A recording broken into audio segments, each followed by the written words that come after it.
안녕하세요. 브루스의 3분 북토크입니다.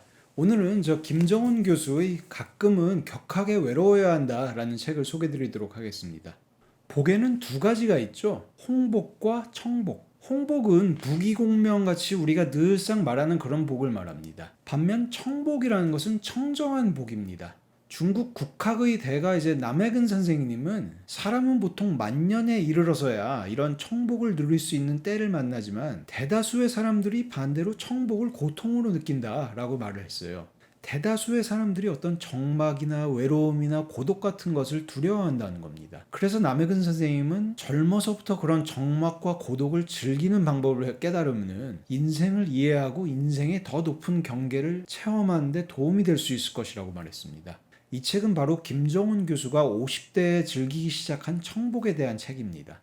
청복을 어떻게 즐기면 좋을지 각자가 마음을 연습하게 해주는 책입니다. 김정은 교수는 50대 중반에 진정한 자유인의 모습이 잘 그려진 니코스 카잔차키스의 그리스인 조르바를 네 번째로 읽고 나서 다시 자유에 대한 피가 끓기 시작했다 그래요. 그래서 되게 안정적인 종신 교수직을 그만두고 일본으로 떠납니다. 멘털리, 피지컬리 모든 것을 다 내려놓고 혼자 살면서 그림도 배우고 그려가면서 하고 싶은 공부도 하고 좋은 친구들도 만나고 그리고 무엇보다도 사유를 할 시간을 더 가집니다. 그러기를 4년. 이 책을 통해서 그가 그 4년 동안 빚어낸 글과 그림을 소개를 합니다. 글을 참 재밌게 쓰시는 분 같았어요. 그림도 어쩌면 그렇게 본인의 글과 비슷하게 위트 있게 그리시는지 그래서 그림으로 어떤 표현의 형태만 바뀌었지 아이덴티티는 명확한 것 같습니다. 물론 이 책이 어떤 고독을 극복할 방법을 가르쳐 주지는 않습니다. 그저 고독이라는 것은 필연적인 것이고 자신에게 필연적일 수밖에 없는 고독을 피해서 달아나는 게 아니라 그 고독을 어떻게 끌어안을지에 대해서 연습을 해주게 하는 책이었습니다. 무겁지 않고 굉장히 가벼운 글들이라서 자연스럽게 자기 마음을 좀 들여다볼 수 있는 계기가 되었던 것 같아요. 고독 속에 있다 보면 아무래도 이런저런 생각을 많이 하게 되겠죠.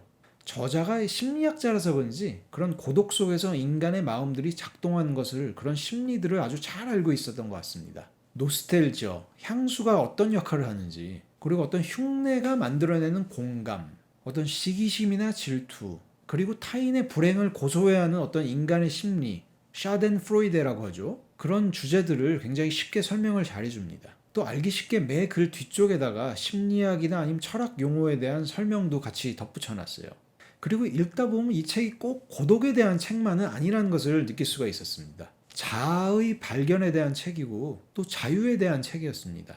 자아를 발견하고 자신을 해방하는 것. 김정은 교수에게는 그러한 것들의 발현이 그가 앞으로 바닷가변에 화실을 열고 개를 키우겠다는 것과 연결이 되는 게 아닌가 싶었습니다. SNS나 스마트폰 같은 게 보급화가 되면서 소수와의 어떤 직접적인 만남보다는 다수와의 간접적인 만남이 많이 늘어났죠. 그래서 어떤 과거와는 다르게 어떤 관심에 목마른 시대가 된 게 아닌가 싶습니다. 그러다 보니까 스스로 자기 개인의 정체성에 대한 혼란이 올 수 있는 시대이기도 하고요. 그런 와중에 한 번쯤 읽어보면서 스스로를 돌아보는 데 좀 도움이 됐던 책이었던 것 같습니다. 청복이 왜 화가 아니고 복인 줄을 알 수 있을 겁니다. 보고 나서 그리스인 조르바의 춤이 쳐지는 건 아니었지만 마음만은 정말 편안해졌던 책인 것 같습니다. 오늘 3분 북토크는 이만 마치도록 하겠습니다. 감사합니다.